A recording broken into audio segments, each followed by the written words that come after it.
he God or is he not God? He's the Word of God. A revolution is underway in parts of the region. A Jesus revolution. An unprecedented number of Muslims are forsaking Islam and choosing to follow Christ. I converted from Islam to Christianity. My life is in their death.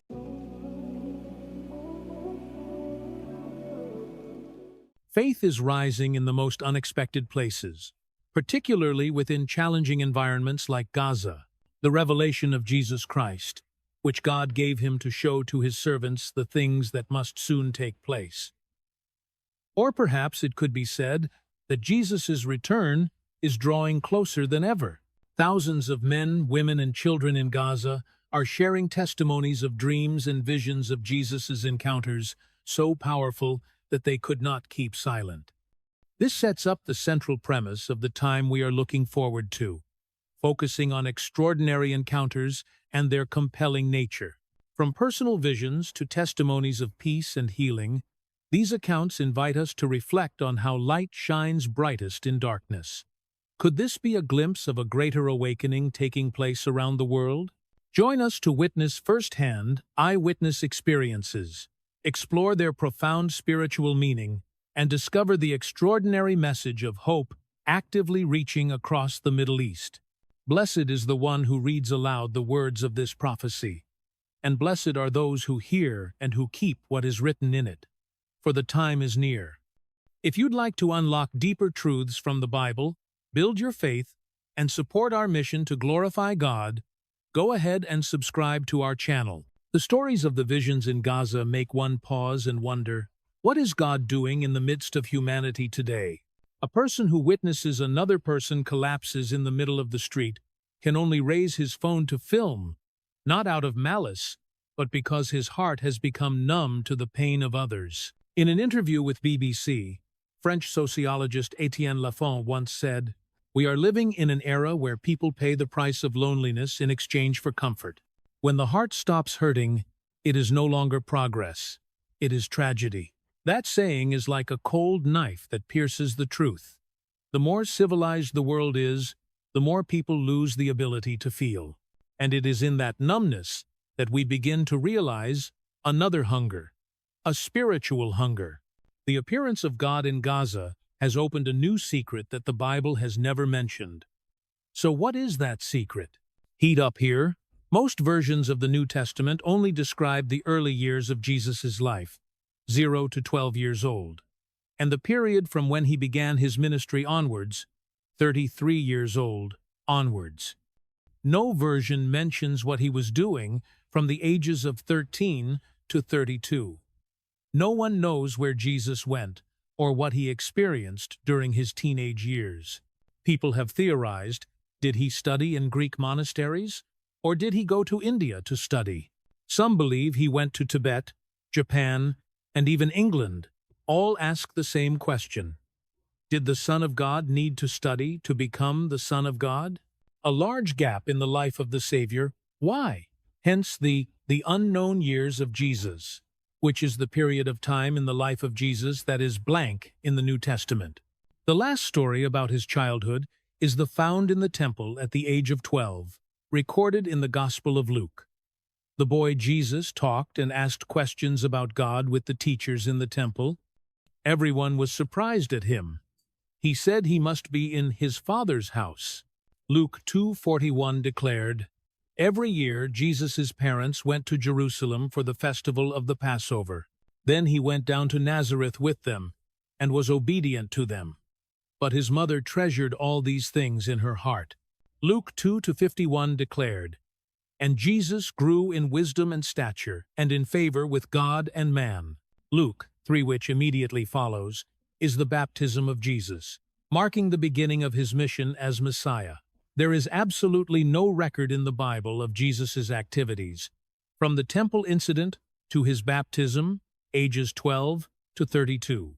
It is thought that Jesus may have been a tekton, usually translated as carpenter, but could also mean builder, in Galilee during that time.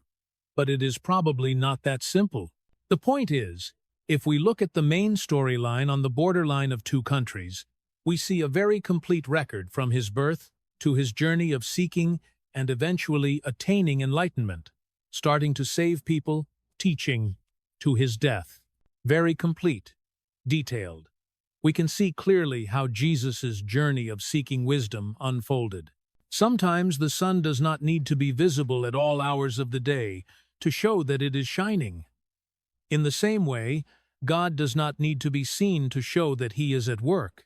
Yet, there is a big gap in Jesus' life, a gap in his quest for wisdom. So what did Jesus do? And where did he go?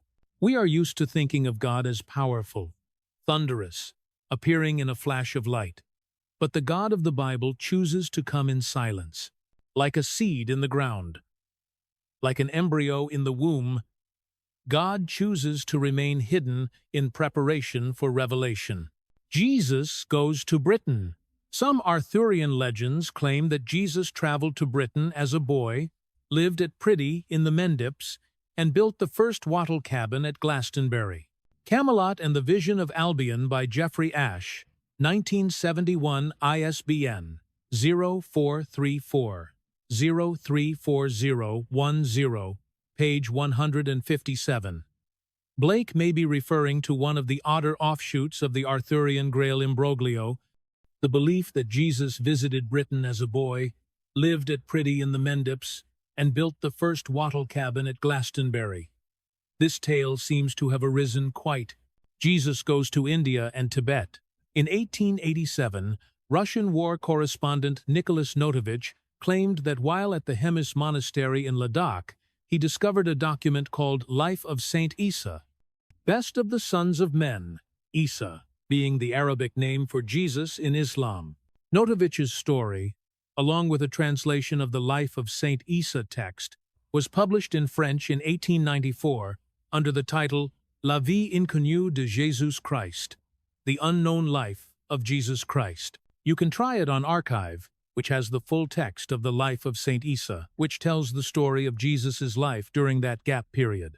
According to the story, Jesus left Jerusalem at the age of 13 and traveled to Sindh, a province in southeastern Pakistan, with the intention of improving and perfecting himself in the knowledge of the divine. He crossed Punjab, a state in northern India, which shares an international border with Pakistan, and arrived at Puri Jagannath, about 2,000 kilometers away, where he studied the Vedas under the guidance of Brahmin priests.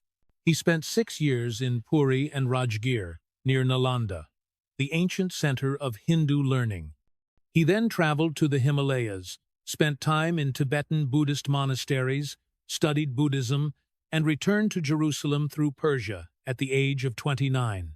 But in 1922, Swami Abhedananda, president of the Vedanta Society of New York from 1897 to 1921, trekked into the Himalayas and to Tibet, where he studied Buddhist philosophy and Tibetan Buddhism. He went to Hemis Monastery and is said to have found the manuscript translated by Notovich, which was a Tibetan translation of the Pali scroll. The Lama said that the original was in a monastery at Marbur, near Lhasa. After Abhedananda died in 1939, one of his disciples asked for the documents from the old Hemis monastery, but was told that they had all been lost. In 1925, Nicholas Roerich wrote about his travels through Ladakh in India. He recounts the legends about Isa passed down by the Ladakhi people and lamas, including that Isa Jesus traveled from Palestine to India with traders and taught the people there. Roerich saw a striking similarity between the Ladakhi stories and Notovich's book, even though the Ladakhis were unaware of its existence. There's an excerpt from Nicholas Roerich's book for this story. If you want to follow more about this story, please click the subscribe button and comment below to wait for the next video. Listen to what they say about Jesus in Asia. In legends dating back many centuries, it is said that Isa Jesus quietly left his parents and, along with the merchants of Jerusalem, headed towards the Indus River to perfect himself in the highest teachings. It is said he spent time in many ancient cities of India, such as Benares. All loved him because Isa lived in peace with the Vaishyas and Shudras, whom he educated and helped. When looking at the time, we can see that Buddhism was born around the 5th, 6th century BCE, while Christianity was born in the 1st century CE, about 6 centuries after Buddhism, so it is not impossible that he went to Asia to learn and study more about the philosophies here. The time he spent traveling the world, cultivating philosophies around the world, seems to be in stark contrast to our world today. There are mornings when we wake up in a fully furnished room, but our hearts are strangely empty. Everything works as it should. The lights are on, the water is hot, the phone is flashing with notifications. But it seems like we are the only ones who are no longer functioning as human beings, no longer excited, no longer feeling anything moved before the good things or even the pain. Today's world is full of touching things, but lacks the ability to truly touch. We pass by other people's pain like we're passing by a piece of news.